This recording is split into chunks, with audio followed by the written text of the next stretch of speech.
안녕하세요. 주식 시마론입니다. 시장의 어려워진 레벨 속에서 계속해서 시험 테스트는 계속됩니다. 오늘 장에서도 오히려 저점을 잡아가면서 오후장에 조금씩 낙폭을 만회하는 변동성을 겪고 있습니다. 여러 가지로 다시 코로나 소식이 시장을 뒤흔들고 있는데요. 중심을 어떻게 잡아야 할까? 저희가 이 시간에 항상 강의를 통해서 여러분들과 함께 나아갈 수 있는 방법들 마련해 드리고 있습니다. 오늘도 김 교수와 함께 해보시죠. 토마토 투자클럽 김민준 전문가 함께 하겠습니다. 전문가님 어서 오십시오. 네, 안녕하십니까. 김민준입니다. 시장 상황부터 먼저 보겠습니다. 말씀드린 대로 어제는 전강 후약이었다면 오늘은 오히려 전약 후강으로 조금씩 나아지는 분위기인데요. 김별 캐스터 조금 더 나아진 상황들 전해주시죠. 네, 오늘은 양시장의 분위기가 다르게 진행되고 있습니다. 하지만 앵커 말씀대로 현재는 낙폭을 많이 줄여나가는 과정 속에 있는데요. 오늘 수급 흐름도 정반대로 보여주고 있습니다. 먼저 코스피 지수 보시면 현재 약보합권이고요. 2,993포인트 터치하고 있습니다. 분봉 차트로 흐름 보시겠습니다.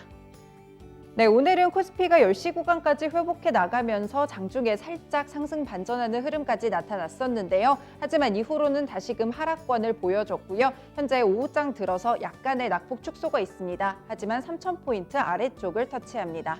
수급 보시겠습니다. 네, 오늘 수급을 보시면 코스피에서는 쌍끌이 매도세가 관찰되는데요. 외국인은 4,391억 원 팔자세를 기록하고요. 기관을 보시면 오늘 연기금의 매물이 크게 출회되고 있습니다. 2,439억 원 팔자세를 기록합니다. 그 가운데 개인은 이 물량을 받아내게 되면서 6,793억 원 사자세를 기록합니다. 네, 업종별로도 살펴보시겠습니다. 네, 오늘은 전반적으로 혼조세를 보여주고 있는데요. 그중에 하락하는 섹터들부터 먼저 점검해 보시면요. 오늘 철강금속 섹터가 1.7%대 하락하고 있습니다. 어제장 급등했던 포스코 같은 종목들 오늘은 약간의 수익 실현이 나오게 되면서 이런 부분들을 섹터 하락 쪽으로 이끌고 있고요. 운송 장비 섹터를 보시면 이 자동차 쪽이 밀리게 되면서 1.2%대 하락세를 보여줍니다. 그 외에는 오늘 소비주들도 살짝 부진한 모습을 보여주고 있는데요. 이 변이 바이러스발 악재 때문일까요? 섬유유복 섹터가 1% 넘게 하락하고요. 은행이나 운수창고 현재 구간 0.8% 내리고 있습니다. 반면에 상승했던 섹터들 체크해 보시겠습니다. 네, 현재 보시면 비금속 광물 섹터 그리고 화학 섹터까지 오늘장 상승하는 흐름을 보여주는데요. 2차 전지 종목들 오늘은 반등이 나타나고 있습니다. 이 영향을 흡수하고 있고요. 의료 정밀 섹터 1%대 강세에 이 통신업종을 보시면 0.7%가량 상승하고 있습니다. 여기에는 KT가 이 콘텐츠 사업에 조금 더 박차를 가하게 되면서 이런 부분들이 반영된다는 점까지 보셔야겠습니다. 다음으로 시총 상위 종목들 보시겠습니다. 네, 오늘 코스피 분위기를 전반적으로 보시면요. 그래도 하락세가 조금 더 가파른 편입니다. IT 투톱주들부터 먼저 보시면 삼성전자 0.8%대 그리고 SK하이닉스는 1.8%가량 하락을 하는 모습인데요. 오늘은 인텔 관련 소식들도 함께 보셔야겠습니다. 이 파운드리 시장에 본격적으로 뛰어든다 이런 소식들이 나오게 되면서 삼성전자와는 약간의 경쟁 관계가 생길 수도 있다 이런 분석들이 나오고 있는데요. 이 주가 영향력을 한번 체크해 보셔야겠고요. 언택트 종목들을 살펴보면 오늘 네이버와 카카오 밀리고 있지만 1% 안쪽으로 제한적인 낙폭을 가져갑니다. 그 외에 2차 전지 종목들 일제히 반등합니다. 오늘 LG화학도 1%대 강세 그리고 삼성 SDI도 1% 오르며 63만 1,000원 선 터치하고 있는데요. 2차 전지 쪽에서는 또 법무부 차관을 역임한 셀리 예이츠가 SK이노베이션과 LG에너지솔루션 간의 ITC 영업비밀 침해 소송과 관련해서 바이든 대통령에게 거부권을 행사해야 한다고 촉구했다는 소식까지 함께 보셔야겠습니다. 네, 제약바이오 섹터들도 대체적으로 좋습니다. 삼성바이오로직스 강보합권이고요. 셀트리온은 2% 오르면서 30만 원 선 가까이 붙어주고 있습니다. 네, 오늘은 자동차 종목들을 보시면 낙폭이 비교적 깊은 모습이 보이는데요. 기아차도 2%대, 현대차까지도 2% 넘는 낙폭이 관찰되고 있습니다. 이 차량용 반도체 수급과 관련해 불안정한 모습을 보이게 되면서 결국에는 생산 차질까지 좀 우려가 되는 상황인데요. 이런 부분들이 주가에 영향을 주고 있습니다. 특징주로 넘어가 보시겠습니다. 네, 오늘 OTT 시장 보시면 경쟁이 점차 치열해집니다. 1위 사업자인 넷플릭스를 포함해서 디즈니 플러스 역시나 국내에 진출하려는 흐름을 보여주고 있는데요. KT 역시나 콘텐츠 제작에 5천억 원을 투자하겠다고 선언했습니다. 2023년까지 지적재산권 무려 100여 개를 확보하고 오리지널 드라마 100개를 제작하겠다고 밝혔는데요. 이런 오리지널 드라마의 제작 소식은 콘텐츠 종목들의 호재가 되겠죠. 콘텐츠주들의 가치를 높이는 그런 계기로 작용을 하고 있는데요. 오후장에서 좀 큰 가파른 상승세 나타나고 있고요. 뉴를 보시면 13% 오르며 14,400원 터치하고 있습니다. 현재 펜 엔터테인먼트도 10%대 강세고요. 그 외에는 A스토리, J콘텐트리 일제히 모두 빨간불을 켜내면서 강한 시세를 뽐내고 있는데요. OTT 관련 종목인 알로이스 역시나 9%가량 상승하면서 4,670원을 터치하고 있습니다. 코스닥 시장으로 넘어가 보시겠습니다. 네, 현재 코스닥 지수는 953포인트 터치하고요. 점차 상승 탄력 커지네요. 0.8%대 강세 흐름입니다. 네, 다음으로 분봉 차트 보시겠습니다. 네, 코스닥은 사실 이 장 초반을 제외하고는 바로 상승 반전했고요. 이후로는 계속해서 상승폭을 확대해 나가는 상황입니다. 어제장 9거래일 만에 하락 반전했는데 하루 만에 시세를 회복하고 있고요. 950선 돌파합니다. 수급 보시겠습니다. 네, 오늘 수급을 보시면 말씀드린 대로 이 앞쪽의 코스피 수급과 정반대의 모습인데요. 외국인과 기관의 쌍끌이 매수세고요. 외국인은 856억 원, 기관은 420억 원 사자세입니다. 반면 개인은 매도하는 모습이고요. 1038억 원 매도 우입니다. 시총 상위 종목들도 보시겠습니다. 네, 코스닥에서는 전반적으로 상승 분위기가 좀 더 우세하게 흘러갑니다. 셀트리온 헬스케어 벌써 3거래일째 강세 흐름을 보여주는데요. 2.4% 오르며 13만 1,900원 터치하고요. 제약 섹터 역시나 1.5%대 강세입니다. 네, 그 외에는 이런 개인주들도 오늘장 상승을 하고 있는데요. 펄어비스가 2% 넘게 오르면서 30만 7,200원 터치하고 있습니다. 최근 수급을 좀 살펴보시면 기관의 수급세가 굉장히 좋은 모습이 나타나고 있고요. 또 펄어비스 3거래일 연속 상승하는 흐름을 가져갑니다. 네, 그 외 종목들 보시면 시젠이나 에코프로비엠, SK머티리얼즈 일제히 상승을 하고 있고요. 앞서서 중소형 제작자들은 계속해서 상승하는 콘텐츠 종목들의 상승세가 나타났었는데요. 대형주들 위주에서는 하락세가 나타나고 있습니다. 스튜디오 드래곤 조금 낙폭을 많이 축소하긴 했지만 약보합권에 머물고 있고요. CJ ENM도 0.4%가량 하락세입니다. 네, 그 외에 오늘 권리락 1인 알테오젠 보시면 1.9% 밀리며 10만 400원 선 터치하고 있고요. 아래쪽으로는 현재 원익 IPS가 3.5%대로 강세 흐름을 보여주고 있습니다. 오늘장 보시면 인텔 관련 소식들이 이 대형주들에게 어떤 영향을 미칠지 또 중소형주들에게는 이런 상승 쪽 재료가 또 되고 있다는 점까지 함께 보셔야겠습니다. KMW 오늘 1.6% 오르며 66,300원 터치합니다. 특징주 보시겠습니다. 네, 최근에 증시를 장악하고 있는 종목들이 바로 정치 테마주들이죠. 이 가까워진 보궐선거 그리고 내년에 열릴 대선까지 미리 좀 시장에 반영이 되고 있습니다. 이 선거철이 다가오면서 개별 종목에 대한 시장 경보도 늘고 있는 상황인데요. 그만큼 변동성이 굉장히 가파르다는 점까지 확인을 해보셔야겠습니다. 먼저 보궐선거 쪽으로 보시면 오세훈 후보나 박영선 후보 테마주들 체크해 보겠습니다. 오세훈 후보 테마주들 진양 그룹주들이 되겠죠. 현재 구간에서 보시면 하락 반전한 종목까지 눈에 띄고 있고요. 다른 종목들 같은 경우에도 이미 음봉 전환을 하면서 이 시초가보다 굉장히 낮은 시세를 나타내고 있습니다. 그리고 박영선 후보 관련 종목도 역시나 오늘 크게 변동성이 나타납니다. 이 장 초반에는 또 7%대 하락세를 보여줬었는데 장중에 17%대까지 올라가기도 했었고요. 현재는 6%대 상승 구간에 자리를 잡고 있습니다. 대선 쪽으로 넘어가서 윤석열 전 검찰총장 관련 테마주들입니다. 네, 어제 말씀드렸을 때는 신테마주들이 부각되고 있다 이런 부분을 말씀드렸는데요. 오늘은 또 이전에 이미 기존에 부각됐던 종목들 위주로 상승세가 가파르게 나타나고 있습니다. 오늘 웅진 보시면 벌써 상한가고요. 나머지 종목들도 두 자릿수대 시세가 심심찮게 눈에 띄고 있습니다. 하지만 이런 신테마주들 같은 경우에는 하락 반전한 종목들까지 있다는 점까지 보셔야겠습니다. 지금까지 시장 상황 전달해드렸습니다. 강의로 다시 가보시죠. 네, 정치 테마주들 계속해서 급등락이 이어지고 있습니다. 시장에 오갈 것 없는 이런 방향성 속에서 오히려 이렇게 테마주들이 들썩이는 모습 이어지고 있는데요. 종목 안에서도 방향 잘 잡고 계신가요? 잠깐 동안 또 이론 쪽으로 집중해 보면서 시장에서 봐야 될 내용들 꼼꼼히 체크하고 가시죠. 먼저 오늘 첫 번째 강의 주제부터 확인하겠습니다. 네, 대외 리스크가요. 전 세계적으로 동시다발적으로 다시 발생하고 있습니다. 시장은 오늘 재차 3천선을 깨고 있는데요. 다시금 시장에 발목을 잡으면서 우려했던 1월의 악몽이 되살아나는 건 아닐까 하는 걱정하고 계실 겁니다. 저희와 함께 좀 체크를 해보도록 하죠. 먼저 김민준 전문가님, 대외 리스크 동시다발적 발생, 이 제목에서 나온 거랑 똑같은 것 같아요. 뭐 미국, 중국, 또 EU 쪽에서도 이야기 들리고 뭐 터키, 게다가 코로나 재유행까지요. 일단은 미중 회담이 지난주에 있었습니다. 빈손 회담이다. 이렇게 이야기 나오면서 사실 그 전에도 기대감이 크진 않았는데 결국은 성과 없이 마무리가 됐습니다. 이 부분 좀 먼저 짚어주세요. 네, 뭐 이제 심화론 시간에 조금 심도 있는 내용을 다루는 저희가 코너이지 않습니까? 그래서 지난번에 좀 가벼운 주제를 했었는데 이번에는 조금은 네. 거시적인 관점에서 접근을 네. 하려고 하고 있고요. 지금 알래스카 이제 회담입니다. 네. 우리가 2019년을 떠올리게 되면 이제 주식을 한 3년 정도 하신 분들이죠.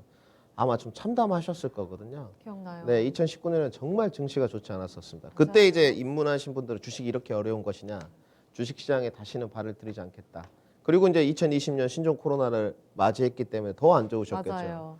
정말로 악재로 가는 뭐 결과론적으로는 코로나가 이제 좀 살려줬습니다. 주식시장은. 맞아요. 네, 그 근데 전에 아마 시장을 떠나신 분들도 미중 전쟁 그렇죠. 때문에 떠나신 분들도 많으셨을 거예요. 그때 미국만 나홀로 증시가 갔거든요. 맞습니다. 네, 신흥국 증시들은 다 안 좋은 측면이었는데 결국은 이제 알래스카 회담이 이제 시작된 이유는 미중 무역 비정의 다시 두 번째 라운드가 시작되는 것이 아니냐 이제 이런 의견이 좀 지배적입니다. 거기다가 이제 미국과 러시아의 또 분쟁도 살짝 있었거든요. 네.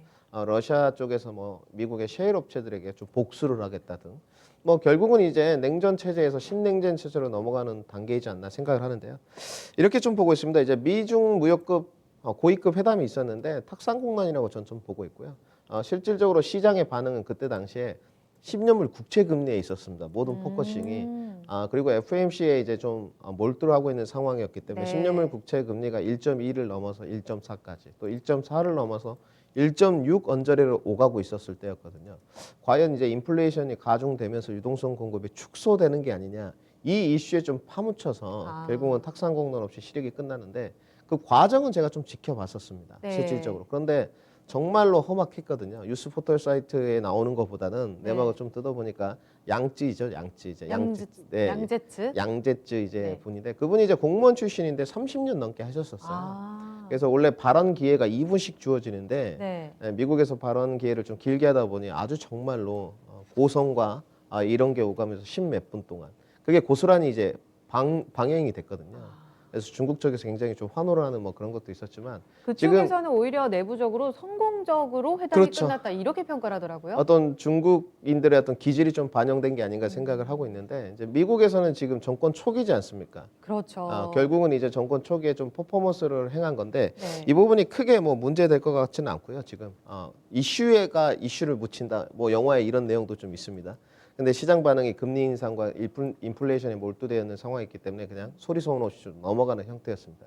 근데 이제 그때 나온 내용을 일단 보게 되면 과연 이 미중 무역 분쟁이 전초전에서 다시 2차전으로 지속될 수 있을 것이냐는 내막을 좀 봐야 될 것 같은데 네. 2019년에 있었던 미중 무역 분쟁과는 좀 다릅니다. 그때는 뭐 위안화 절상절하 이야기도 좀 나왔었고요. 그다음에 인권 문제나 영토 문제는 나오지 않는 상황이었었는데 오히려 그때는 없었고. 그렇죠. 네. 지금은 이번에는 인권 문제와 영토 문제가 좀 거론이 네, 됐거든요. 네. 이 인권 문제와 영토 문제에 관해서는 결국은 중국이 승복을 하지 않으면 해결될 수 없는 부분이거든요. 어떤 자주 국가의 근간을 흔드는 요소들이기 때문에 네, 네. 결국은 뭐 경제 전쟁에 들어가기 위한 전초전이냐 이렇게 생각을 하고 있고요. 이제 신냉전 체제라고 좀 언급을 하고 있습니다.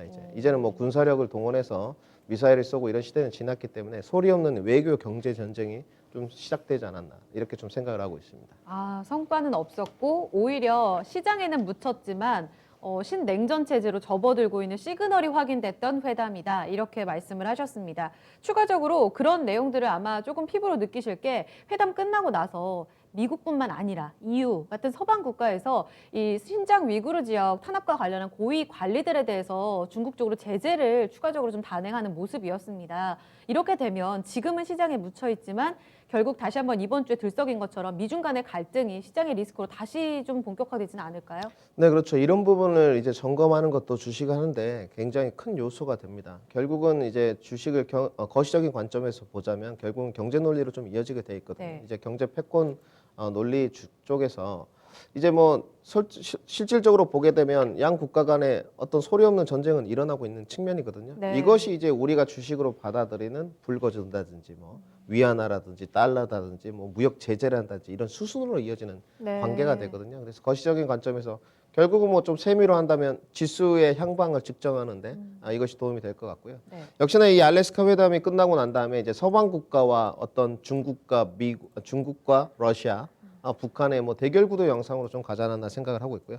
일단은 뭐 미국, 영국, 캐나다, EU는 분명히 좀 한편인 것 같습니다. 제가 봤을 때는 서방 체제로 지금 그렇죠. 완전히 묶여서 제재가 그전에 쿼드도 있었잖아요. 바로 나왔거든요. 네네. 실질적으로 뭐 호주까지 좀 제재가 나왔었어요. 실질적으로 미중 무역 분쟁의 갈등 양상이 이제 어떤 덩어리 대 덩어리 이런 대결 구도 양상으로 가고 있는데 결국은 이제 예민한 부분은 인권인 것 같아요. 이제 인권 문제가 가장 좀 표면적으로 내세우기 좋은 네.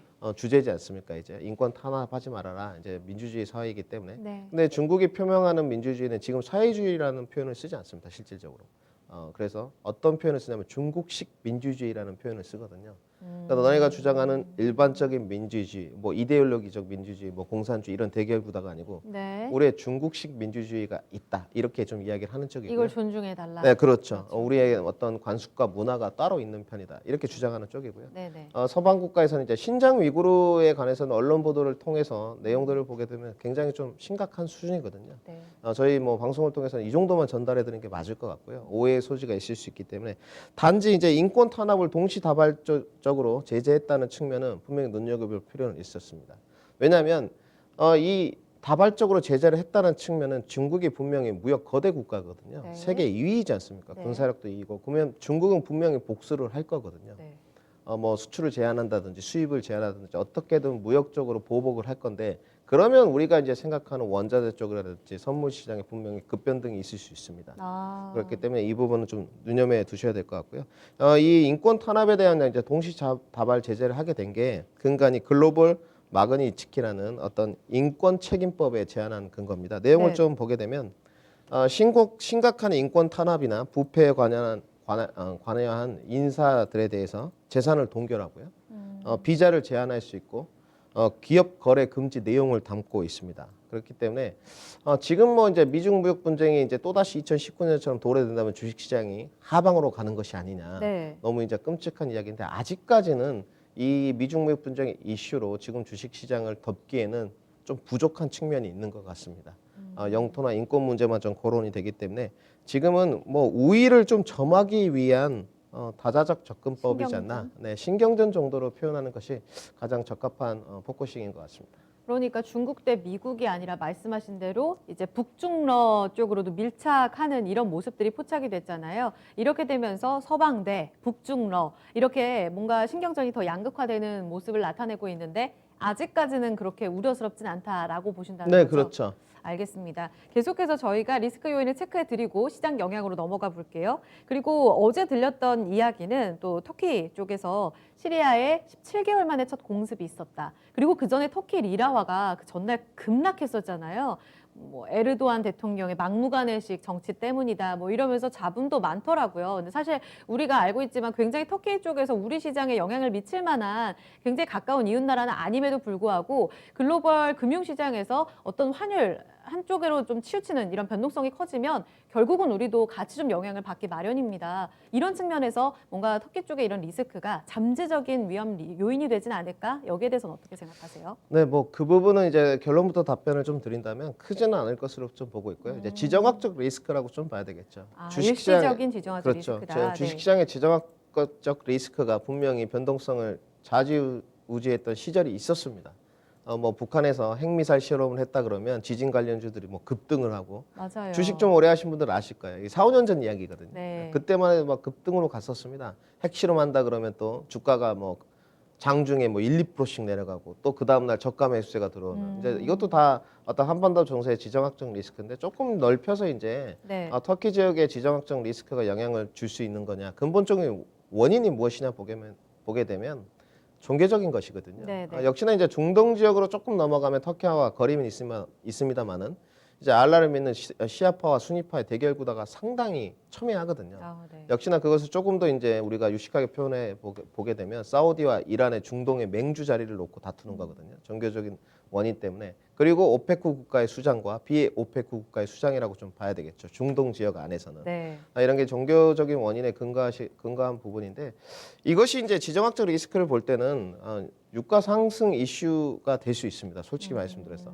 중동 지역에 어디가 뭐 폭파됐다든지. 보통 공식적으로 그렇게 네, 움직이잖아요. 그렇죠. 전문가님. 그런데 뭐 터키 지역이라서 그랬을지는 모르겠지만 유가는 오히려 올라가지 않았거든요. 이런 이슈가 터졌을 때마다 유가 하락 요소가 되는 게 아니고 유가 상승 요소가 됩니다. 네. 실질적으로는. 네. 근데 유가는 내려갔거든요. 근데 유가가 내려간 이유를 보게 되면 신종 코로나 변이 바이러스가 좀 더 퍼지고 확진자가 늘어나고 있기 때문에 네. 또 수요 감소 원인이 된다. 뭐 이런 이유였었습니다. 그래서 이런 지정 확정 리스크도 크게 원자재 쪽인 뭐 브렌트유나 크루드 오일 쪽에도 네. 영향을 주는 요소는 아니다. 오히려 이제 차트가 나가고 있는데 유가가 뭐 쭉쭉 굉장히 내려가고 오히려 네. 안정적인 흐름을 나타냈다는 그렇죠. 거죠. 좀 빠지면서. 오버슈팅의 유가도 조금 나왔었거든요. 너무 수요가 이제 증폭할 거라는 기대감이 많이 선반영됐는데 네. 조금 제자리 언저리로. 그리고 이제 계절적 요인이 좀 끝나가고 있기 때문에 지금 봄이지 않습니까? 네. 그렇기 때문에 유가가 조금 내려오는 하방 요인은 오히려 반대적인 움직임이 나오고 있다.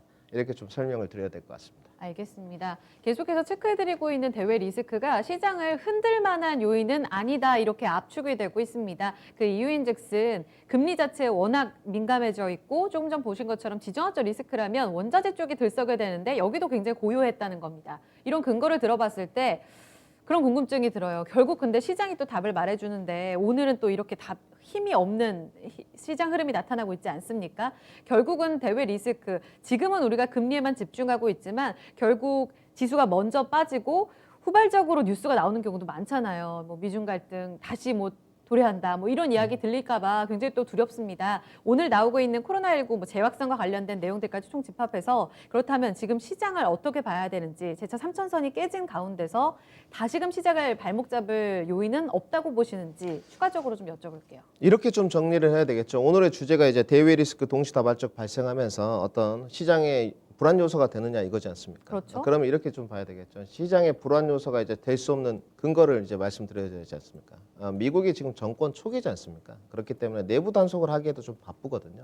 그리고 신종 코로나 확진자에 대한 어떤 백신 접종, 그러니까 사회를 정상화로 돌리기 위한 움직임을 하기에도 좀 바쁜데 네. 대외 리스크에 조금 집중을 할 수가 없는 거죠. 뭐 중국을 좀 휘어잡는다든지 네. 중국 또한 또 마찬가지고요. 그래서 서로 내부 단속에 나서야 되는 시점에서 자국의 국민들에게 좀 보여주기 위한 퍼포먼스였다. 이렇게 정리를 하시면 될 것 같고. 일시적일 거다. 그렇죠. 그러면 이제 지수가 어떻게 될 것이냐, 본격적인 우리 증시 흐름에 이것이 이제 관전 포인트인 것 같습니다. 네. 지금 이제 3월의 흐름을 좀 보게 되면 시청자분들 다 아시겠지만 지금은 뭐 횡보 장세는 지속되고 있는 쪽입니다.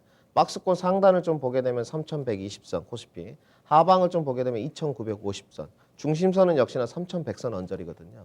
아직까지도 박스권을 이탈하진 않았는데 체감 지수가 박스권 하단으로 내려올 때마다 약간 공포감이 일어나는 이런 분위기 속이거든요. 그 이유는 즉슨 역시나 인플레이션 우려 때문입니다. 지금 금리 변동성이 이제 마무리 단계이긴 하지만 저는 이렇게 좀 보고 있거든요. 이번에 FOMC 때 시장이 투심이 원하는 내용은 다 언급을 해줬어요. 계속적으로 뭐 테이퍼링 뭐 하지 않겠다, 네. 유동성 공급 계속 하겠다, 금리 인상 시그널 내지 않겠다, 2023년부터 인상하겠다, 네. 점도표 변동 없다. 예. 다 이야기해줬는데 그 중에서 딱 변수가 있었던 것이 명확하게 한 요소를 말했습니다. 성장률 전망치거든요. 4.2에서 6.5% 올린 것을 상향 조정. 네, 직접 이야기했거든요. 네. 그러면 시장에서 바라봤을 때 이 부분은 인정을 하는구나. 경기 인플레를 그렇죠. 용인하네 이렇게 생각하죠. 성장률이 올라간다는 것은 제롬 파월 의장이 직접 말을 했기 때문에 네. 이 부분이 약간 변동성을 가미하는 요소가 되거든요. 네. 그러면 저는 이렇게 보고 있습니다. 이제 금리 변동성에 대한 확장 단계는 마무리되었다고 저는 보는 쪽이에요. 아 이제 내성 생겼다고 네, 보세요? 이제 학습 효과가 좀 있다고 보는 쪽이고 네. 단지 레인지 범위는 늘 말씀드렸지만 지금은 뭐 아까 1.4에서 1.6 범위였다면 1.7을 좀 오가고 있지 않습니까? 네. 저는 향후에 1.92까지는 좀 더 상승 국면이 남아 있을 수 있다. 이렇게 보기 때문에 조정 국면으로 간다. 이렇게 좀 예상을 하는 쪽이고요. 네. 지금은 분명히 경기 회복 국면인 건 사실인 것 같습니다. 성장률 전망치가 상향 조치됐기 때문에 그렇다면 기술주에 대한 추가 조정폭이 남았느냐 남지 않았느냐 이렇게 네. 좀 말씀을 드려야 될 것 같은데 우리나라 증시로 좀 연결고리를 지어본다면 대형주에 대한 조정폭이 남았느냐 안 남았느냐 이렇게 좀 봐야 될 것 같거든요. 네, 네. 대형주 쪽에서도 성장 모멘텀을 갖고 있는 종목들의 퍼포먼스가 1월에 좋았지 않습니까? 저는 좀 남았다고 보는 쪽입니다. 아직까지도. 그렇기 때문에 뭐 3월에는 지금 뭐 증시가 아직까지는 횡보 잔세이지만 시청자분들 좀 준비를 하셔야 될 것 같고요. 그래서 지속적으로 뭐 현금 20% 확대 전략은 좀 말씀을 드리고 있고 리스크 관리는 좀 필요한 시점이지 않나 생각을 하고 있습니다. 단 지금 이제 흐름을 보게 되면 대형주도 퍼포먼스가 좋지 않은데 확실히 중소형 쪽은 좀 다르거든요. 그래서 저도 올해는 중소형 종목들을 좀 포진이 돼 있는 상태입니다.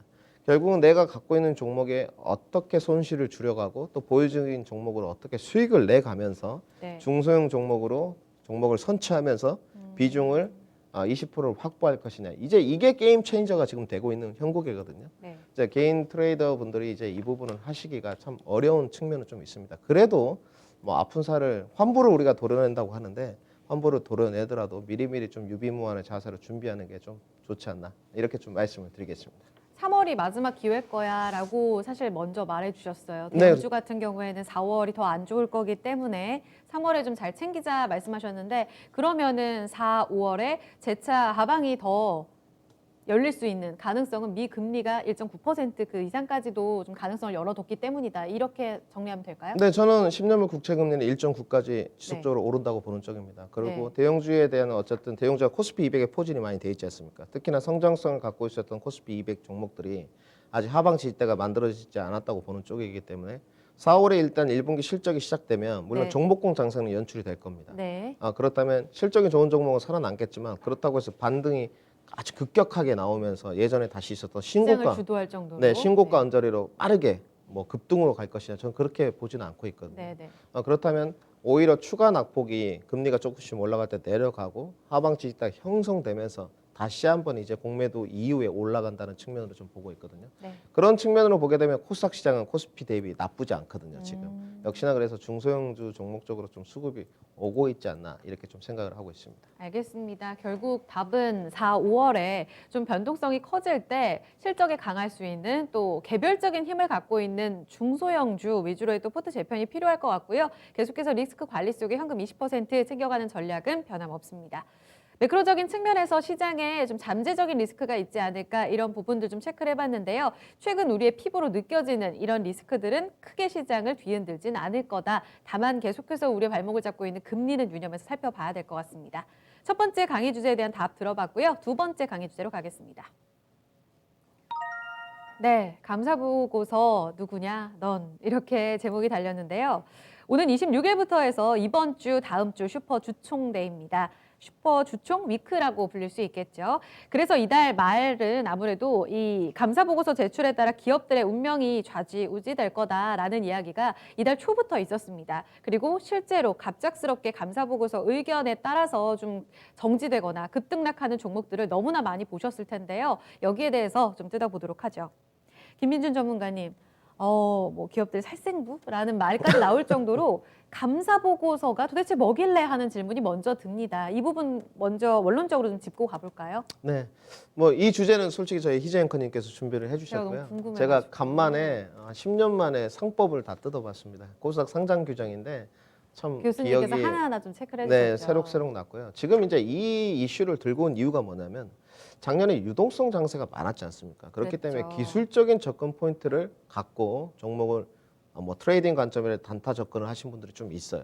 그래서 저는 뭐 할 수 있다고 보는 쪽이기 때문에 네. 내가 잘할 수 있는 무기만 선택하면 된다고 보는 쪽입니다. 네. 그것이 뭐 대형주건 장기 투자건 내가 또 단기 투자건 트레이딩이건 잘할 수 있는 쪽으로 가면 된다고 보는 쪽인데 작년에는 약간 묻지마식 매수세가 개인 투자자 사이에서 분명히 있었습니다. 묻지마식 할 정도로 그렇죠. 시세가 좋았죠. 올라갔어요, 네. 진짜. 근데 작년에 우리가 주식 투자를 할 때 뭐 앵커님도 계시지만 여러 가지 사유가 있어요. 수급을 보는 사람, 네. 실적을 모멘텀. 보는 사람, 네, 밸류를 보는 사람, 그쵸, 다양하죠. 모멘텀 보는 사람. 근데 작년 한 해는 이 네 가지 사유 중에 원픽이 뭐였을까? 저는 모멘텀이라고 보는 쪽이거든요. 작년 한 해는 일단 모멘텀이 있으면 갔습니다. 오히려 실적은 좋은데 이 종목이 모멘텀이 없어. 그럼 못 갔어요. 소외받았던 경우도 네, 그렇죠. 있죠. 실적주가. 성장성이 이제 있다는 모멘텀이 딱 있으면 유동성 공급에 갔거든요. 그렇기 때문에 이제 개인 투자자들이 실적이라든지 이런 투자 관점에서 보는 것보다 매매 관점이 많았다는 거죠. 그러니까 네. 올해 유동성 공급이 좀 축소되면서 네, 또 하필이면 상법이 개정됐습니다. 네. 개정된 상법 내용을 준비를 좀 해왔는데 네. 좀 보시게 되면 일단 지금 바뀐 것이 사전 제공으로 좀 바뀌었어요.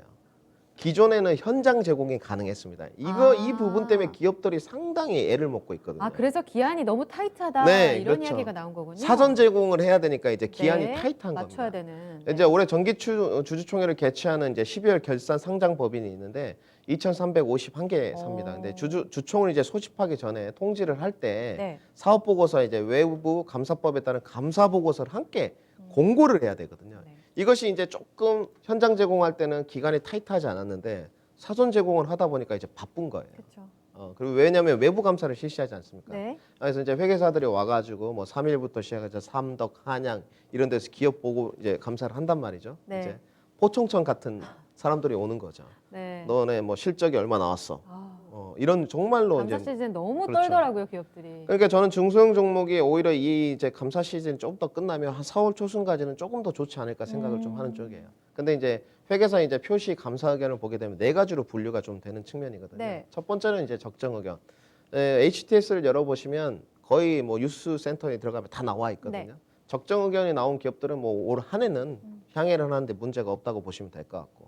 중소형주 종목들 사신 분들은 이제 한정 의견이 있습니다. 이것 때문에 제가 준비를 했거든요. 폭력주 중에 이제 태용을 갖고 계신 분들이 많은데 저희 어제 진단 프로그램에서도 정리하는 태용이 이번에 이야기했죠. 한정 의견을 맞았어요. 아, 네. 그래가지고 지금 거래가 정지돼 있는 상태인데 재물을 보게 되면 상당히 태용이 재무가 튼튼하거든요. 네. 실적은 논외로 하더라도. 네. 근데 한정 의견이 나왔는데 이 부분은 좀 무슨 차후에 의미예요? 말씀을 드리도록 네, 하고. 네, 네. 세 번째는 이제 부적정 의견. 네 번째 이제 의견 거절이 나오면 상장 폐지 수순을 받게 되는 이렇게 네 가지로 좀 분류가 돼 있습니다. 그렇군요. 적정, 한정, 부적정, 의견 거절. 의견 거절 이번 주에도 저 몇 차례 봤고요. 네, 그렇죠. 말씀하신 대로 한정, 의견 받은 기업들까지. 이거에 따라 그럼 기업들의 운명이 좌우되는 건가요? 왜 기업들의 운명을 좌우한다고 표현하는 건지, 여기서 우리가 봐야 될 포인트는 뭔지, 그리고 주총과 함께 지금 사전에 내야 된다 말씀하셨는데 기한 제출일 기한이 되어 있는 게 언제까지입니까? 네, 보통 이제 일주일 전까지 이제 제출을 좀 해야 주총 되고요. 일주일 전이요? 네, 정기 주주총회라고 하죠. 정기 네. 주주총회 이제 일주일 전까지 감사 보고서를 공시를 해야 됩니다. 이제 보통 이제 정기 주주총회 언제까지 열려야 됩니까? 이번 달 말까지입니다. 31일까지는 다 열어야 되고 그 전에 일주일 전에. 그러니까 오늘 기준으로 하면 31일 날 주주총회를 하는 기업들은 24일이 오늘이지 않습니까? 24일까지는 다 감사 보고서를 공시를 좀 해야 됩니다. 네. 이제 법정 기한 동안이라 이걸 법정 기한이라고 하는데 네. 법정 기한 동안 이제 미제출하게 되면 관리 종목 지정이 됩니다. 관리 종목 지정 후에 이제 네. 법정 제출 기한부터 11일 내에 사업 보고서를 이제 미제출하게 된다. 예. 그러면 상장 폐지가 되는 게 아니고 상장 폐지 실질 심사 대상이 됩니다. 이제 이 기간 동안에 과연 이제 기업 심의위원회라는 걸 열거든요. 여기 열 대상이 되는지 아니면 또 의견을 낼 수 있는 기간을 또 충분하게 줍니다. 그러면서 여기서 이제 판단을 하겠죠. 이제 판단을 해가지고 도저히 안 되겠다 싶으면 이제 청산 절차를 받게 되는 거거든요. 흔히 말하는 정리매매 기간이 이제 주주들로서는 하게 정말 됩니다. 절대 겪고 싶지 않은 거죠. 네, 끔찍하죠. 예전에 이제 뭐 한진해운 같은 거 정리매매 네, 기간들이 있었는데 이제 뭐 최근에 있었던 걸 하나를 말씀을 드리면 상장 폐지는 된 게 아닌데 네. 쌍용량의 우죠.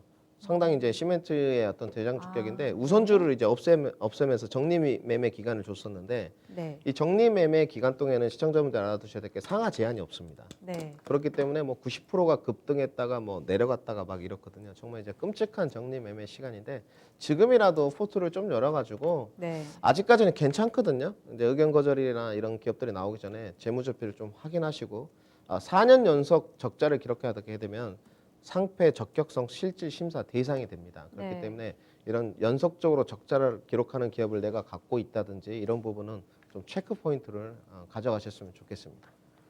주위에서 봐야 될 기업 리스트들도 좀 알려주세요. 말씀하신 대로 4년 연속 계속해서 적자가 코스닥 기준으로 났는지 뭐 이런 것도 중요하고 보도에서 보면은 작년에는 한정 의견이었는데 이번에는 적정 의견으로 바뀌었다. 네, 그렇죠. 이렇게 되면은 정말 한숨 돌린 거잖아요. 이럴 때에는 그래도 좀 나을 것 같은데 이번에 주주 입장에서 작년에라든지 그리고 또 실적과 관련해서 감사 보고서와 함께 주위에서 봐야 될 리스트들을 어떻게 좀 추려야 되는 게 맞습니까? 뭐 이제 뭐 그림이 좀 돼 있는데 돌아다니는 뭐 이전 내용들인데요. 조금 더 추려가지고 넣어봤는데 이렇게 네. 좀 봐야 될 것 같습니다. 저는 이 종목들보다도 가장 중요한 게 일단 내가 유동성 공급이 많았기 때문에 그 기업에 이제 매매를 했어요. 매매를 했는데 이번에는 잘 넘어갔다 이겁니다. 네. 어떻게든. 네. 그러면 빨리라도 이제 환불을 도려내야 되지 않겠습니까? 어떻게든 네. 탈출을 빨리 해야 되는데 이거를 이제 표면적으로 속이는 좀 기업들이 있어요. 그게 뭐냐 핵심 포인트인데 저는 무상 감자를 한 기업들은 피해야 됩니다. 시청자분들이 이 단어만 기억하시면 돼요. 무상 감자를 딱 하게 되면 네. 자본 잠식률이 딱 줄어들거든요. 아. 눈 가리고 아웅하는 자본 거죠. 잠식률이 높아지면 50% 위험한 이상입니다. 거잖아요. 50% 네, 그렇죠. 이상이라고 하셨으니까. 그런데 거기에서 갑작스럽게 줄이는 이유 중에 하나가 감자죠. 원인이 될 수 있는 게 네, 무상 감자를 하게 되면 때문이다. 네. 착 좋아지거든요. 네. 표면적으로. 근데 이제 우리가 일시적으로 좋아 보이는 효과네요. 뭐 액면 분할이라든지 합병이라든지 무상 증자, 유상 증자, 무상 감자 뭐 이런 거 좀 익숙치 않거든요. 그러니까 네. 제가 딱 쉽게 그냥 무상 감자를 하는 기업들. 아. 이 기업들은 좀 문제가 있다고 보시면 돼요. 재무가 좀 안 좋아가지고 눈 가리고 아웅을 하기 위해서 무상 감자를 했구나. 이렇게 보시면 됩니다. 그래서 무상 감자를 했는지는 쉽게 접근할 수 있거든요. 이 기업이. 네. 그러면 이 기업은 내년에 완연하게 실적이 좋아지지 않는다면 당연히 안 좋겠죠. 내년에도. 네네. 잠깐 눈 가리고 아웅으로 무상 감자를 해가지고 네. 재무를 좋게 그냥 만들어 놓은 거니까. 그리고 여기 이제 표로 나와 있는 거는 4년 연속 적자를 기록한 관리 종목으로 지정된 종목들입니다. 정말로 종목들이 뭐 하나 볼 거 없는 기업들이고요. 뭐 테라셈 이런 종목들은 정말 안 좋습니다. 뭐 솔고 바이오도 보이고 국순당도 있고요. 네. 뭐 바른손도 보이고 여러 기업들이 그래서 있는데 작년에 뭐 투자한다 이런 이야기로 네, 좀 그렇죠. 오르는 모습이었었는데요. 그러니까 우리가 종목을 접근할 때 이제 트레이딩을 할 때도 네. 제가 늘 말씀드리지만 기술적인 걸 가장 마지막에 포진시켜야 됩니다. 예. 모멘텀을 봤다면 이 기업이 좀 실적은 어떤지, 밸류에이션은 어떤지 늘 제가 이렇게 표현하는데 기대를 언덕을 만들어 놓으셔야 돼요. 그러니까 기술적인 차트를 보고 접근을 했는데 지지 저항이라는 것은 뚫리라고 있고 무너지라고 있는 거거든요. 그랬을 때 다시 주가가 회귀 현상에 의해서 돌아오는 그 원동력이 무엇이냐? 이슈도 있을 수 있지만 가장 근본적인 것은 실적이거든요. 그러니까 실적이 웬만하면 단기 순이익이 조금 답보가 되는 그런 종목들을 선점해서 결국은 주식 투자를 하는 것이 이런 관리 종목 지정 대상 기업을 피하는 길이지 않나 이렇게 좀 생각을 해보고 있습니다. 혹시라도 내가 들고 있는 기업이 무상 증자가 아니라 감자를 단행하게 될 경우에는 그만큼 재무 제표에 대한 자신감이 없다라고 그렇죠. 인식해야 네. 된다는 말씀이신 거네요. 거의 99%라고 보시면 됩니다. 재무가 자신 있는 기업들이 무상 감자를 하진 않거든요. 주식수가 그냥 날려버리는 거잖아요. 네, 주주 그렇죠. 입장에서. 그럴 수가 없습니다. 네, 기업을 운영하신 분들은 알겠지만 우리 회사가 정말 유보율도 뛰어나고 부채 비율도 낮은데 무상 감자를 한다. 이거는 있을 수 없는 일이기 때문에 그냥 무상 감자를 하는 기업들이 내 종목에 좀 있는 것 같다. 그럼 일단 의심을 무조건 하시고 보셔야 된다. 이렇게 좀 말씀드리겠습니다. 지금 마지막으로 종목 이야기를 좀 여쭤보고 싶은데요. 물론 여기 지금 리스트에 들어가 있는 종목들에 대한 주주분들도 많이 계실 것으로 지금 사료가 됩니다. 많지 않으셨으면 하는 바람이지만요.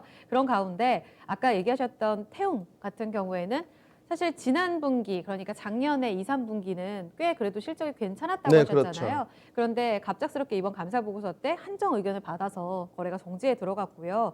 또 쌍용차도 감사 의견 거절 받으면서 결국은 이렇게 상장 폐지 위기에 놓였다라는 보도 내용이 전해지고 있습니다. 이런 기업들에 대해서는 좀 어떻게 대응을 해야 될지 마지막으로 일단 여쭤볼게요. 두 기업 다 보유하신 분들이 상당히 많거든요. 이제 풍력의 후발주자격으로 이제 앵커님이 언급을 하셨듯이 태웅 같은 경우는 2분기, 3분기 실적이 좀 좋았습니다. 4분기 때는 대거 적자를 기록했지만 접근 포인트를 잡은 이유 중에서 하나는 쳐다보게 되면 안정적인 재무제표였거든요. 유보율이 상당히 높았고 제가 알기로는 4,000%가 넘는 걸로 알고 있거든요. 그리고 부채 비율은 100% 미만이었습니다. 보통 부채 비율이 이제 100 미만, 유보율은 100 이상이 됐을 때 그래도 네, 재무가 조금 안정적이다. 안정적이다 이렇게 표현을 하는데 그렇기 때문에 이제 4분기 실적도 완연하게 잘 나올 것이다. 그리고 모멘텀을 보게 되면 풍력에 관한 모멘텀 있지만 부품 16개를 나사에 지금 납품을 하고 있지 않습니까? 네. 우주항공 산업으로 모멘텀이 묶어 있었는데 제가 봤을 때는 이 유동자산과 비유동자산 쪽에 관해서는 한정 의견을 받은 것 같지는 않아요. 제 생각에는. 이거는 이제 제가 회계법인과 통화를 안 해봤기 때문에 제 네네. 주관적인 거라는 걸 좀 네네. 말씀드리고요. 어떤 나와 있는 부분이 결과물은 지금 한정 의견이 나와 있는데 어느 부분에서 한정 의견이 나왔을 것이냐. 저는 영업이익률과 이 부분인 것 같거든요. 적자를 기록했느냐, 흑자를 기록했느냐. 여기 때문에 회계법인이 한정 의견을 준 것 같고 여기에 관해서 좀 수정을 좀 가해라. 그러면 다시 이제 표시가 되겠죠. 얼마만큼 적자를 좀 기록했고 그러다 보면 이제 부채 비율이라든지 이런 게 좀 변동사항이 있을 것 같습니다. 제가 봤을 때 태용은 뭐 상장 폐지 실질 심사라든지 네. 이런 수순으로 갈 일은 없을 것 같고요. 그러기에는 제가 오늘 다 뜯어보고 내려왔는데 재무가 좀 튼튼합니다. 그래도 단지 이제 이런 부분을 좀 수정 보완하면서 무난하게 다시 거래가 좀 재개되지 않을까 이렇게 생각을 하고 있고요. 네. 단지 이제 이 약재를 맞았기 때문에 거래가 재개되면 이제 차익 실현 매물과 공포 매물이 좀 나올 거예요. 네. 그래서 리스크 관리는 좀 필요하지 않나 이렇게 좀 생각을 하고 있고 이제 두 번째가 쌍용차거든요. 쌍용차는 제가 내려오기 전에 30분 전에 좀 뜯어봤는데 이거는 제가 봤을 때는 상장 폐지 수순을 밟지 않을까 좀 생각을 하고 있습니다. 일단 불가피한가요? 네 실적이 너무 안 좋고요. 재무제표 또한 좋지 않습니다. 4년 연속 적자를 좀 기록했고 실질적으로 자본금이 없어요. 자본금도 없는 수준이기 때문에 정리 매매 수순을 좀 밟게 될 것 같은데 뭐 결국은 기간은 좀 한참 걸릴 겁니다. 의견도 내고 또 소송도 제기할 수 있는 부분인데 네. 정리 매매 절차가 개시된다면 그때 정리 매매 수순으로 조금 들어가지 않을까 이렇게 좀 위로의 말씀을 좀 드리도록 하겠습니다. 사실상 대응이 안 되는 그런 구간입니다. 정리 매매 때 그냥 정리하고 더 이상의 뭔가 반전을 기대하기도 어려운 상황이죠. 마인드라 쪽에서도 사실상 굉장히 또 기대할 수 있는 요인들이 없는 상황이잖아요. 마인드라라는 어떤 뭐 기업의 네임들은 있습니다만은 이 상장 폐지를 결정하는 것은 저희 나라거든요. 우리나라에서. 우리나라에서 결정하는 거기 때문에 대한민국에서 결정하는 거기 때문에 인정을 해야죠. 재무제표가 이렇게 안 좋고 기술력은 논의를 하더라도 실적이 안 나오고 있는 기업을 기속적으로 주식회사 상장을 시켜가지고 거래를 유도할 수는 없는 부분이라고 저는 보고 있는 쪽이거든요. 그래서 어떤 쌍용차에 대한 애착과는 무관하게 제가 봤을 때 올해 상장 폐지 수순으로 가지 않을까 좀 생각을 하고 있습니다. 단지 가지고 계신 분들이 이런 분들이 있어요. 야 상장 폐지인데 무슨 필요가 있냐? 그렇지 않습니다. 정리 매매 때라도 네. 상하 제한이 없기 네. 때문에 조금 위로 올라가면 그때라도 파셔가지고 정리해서 나오자. 또 네. 담은 얼마라도 조금 건져서 나오는 것을 좀 추천드리고 싶습니다. 네, 지금은 정지에 들어가 있고요. 말씀해주신 대로 상장 폐지 전에 정리매매 기간이 있습니다. 이때라도 우리가 조금의 반등을 이용해서 나오는 전략들은 좀 참고를 해보셔야 될 것 같습니다. 쉽지가 않습니다. 이런 리스크적인 요인들을 배제시키면서 내 포트폴리오를 지키는 투자로 가져가는 게 굉장히 중요한 것 같아요. 이런 내용 때마다 불안에 떨지 마시고 미리미리 포트폴리오에 있어서 이런 기업들을 좀 잘 걸러내는 작업들에 도움을 받으셨으면 좋겠네요. 두 번째 주제로 이렇게 마무리 짓겠습니다. 네, 교수님 강의는 여기서 마무리 지을게요. 오늘도 고맙습니다. 네, 감사합니다. 네, 주식시마론 이렇게 달려와 봤습니다. 오늘도 투자 판단에 도움될 수 있는 내용들 전해드렸는데요. 해당 정보는 특정 종목의 상승 하락을 보장하진 않습니다. 이 내용도 잘 기억해 주세요. 계속해서 낙폭 만회하고 있는 구간입니다. 종가까지 조금 더 힘냈으면 하는 바람 가져보면서 저희는 내일 이 시간 다시 뵙겠습니다.